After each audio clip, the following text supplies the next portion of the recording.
Trump has a new portrait. He posed for this menacing photo. It goes up at every post office, every airport. That spray tan scowl will be glaring at you every time a TSA worker frisks your junk from now on. Trump's infamous Diet Coke button is back. He's also got, this time he's got a chalupa cannon and a McNugget knob, too.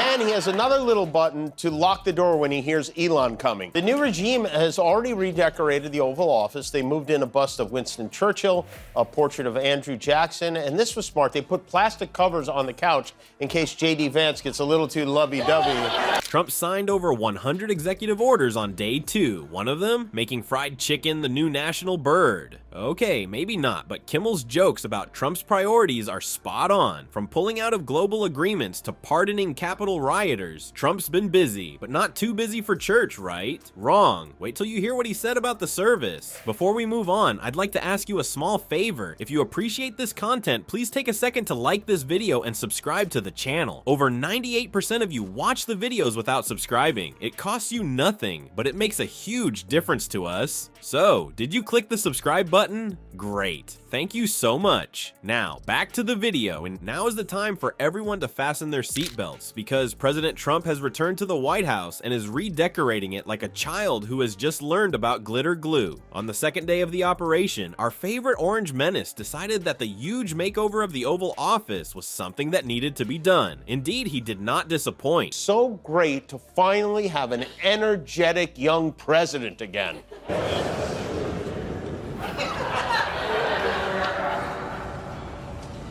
Let's all dedicate themselves to governing in our generation.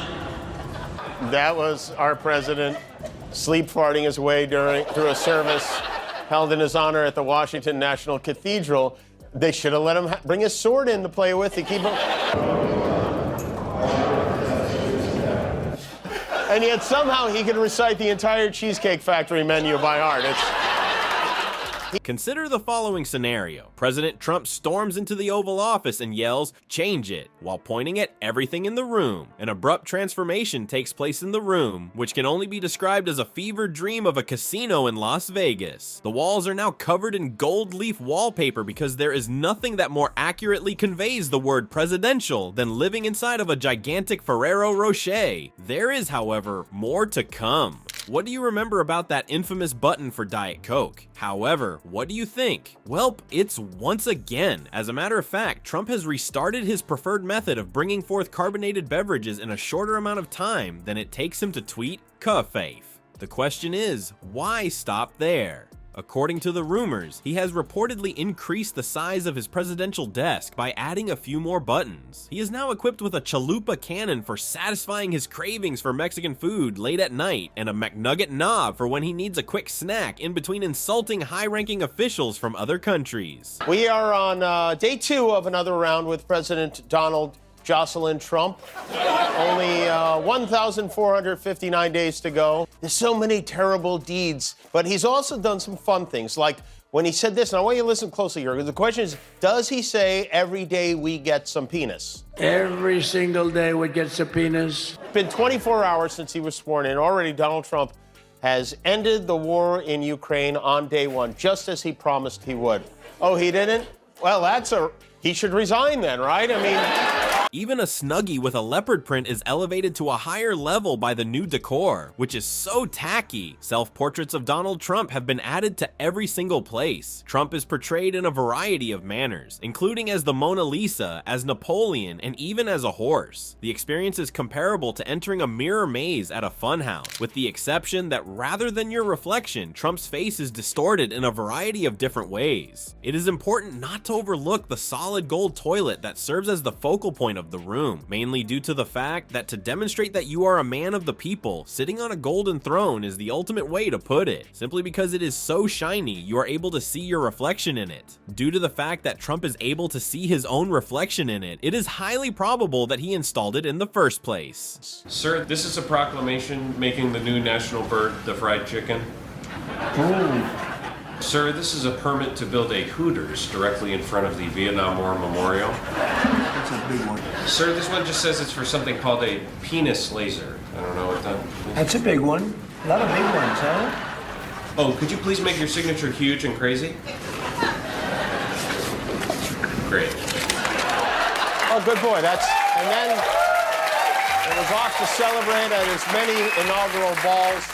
Jimmy Kimmel, our favorite late-night comedian, couldn't prevent himself from making fun of the most recent insults that Donald Trump has made. He joked that the current appearance of Trump's office is that of a dictator's man cave. Really, he is not in the wrong. A neon sign that reads, "No girls allowed," and a mini fridge that is filled with vodka and bears the Trump logo are the only things that are missing from the arrangement. However, what is the real kicker? Next to the button that he uses to purchase Diet Coke, Trump has positioned a large red nuke button. However, there is no need to be concerned because it merely plays a recording of Trump yelling, "You're fired," and then throwing a multitude of confetti. Why, after all, would a fake nuclear button be a more appropriate way to convey the concept of stable genius? In the course of a field trip, it would appear that our orange commander-in-chief made the decision to go to the Washington National Cathedral. People, I want you to believe me when I say that it was as holy as a ham sandwich at a bar mitzvah. It is expected that a man who asserts that he is the second coming of Jesus would feel completely at ease in a church setting. However, he does not. Donnie Diapers was writhing in his pew like a child who was in complete and utter need of urination while the pastor was delivering a lengthy sermon. The appearance of Donald Trump's face during the service was described by witnesses as being similar to that of someone attempting to decipher the Da Vinci Code with a crayon.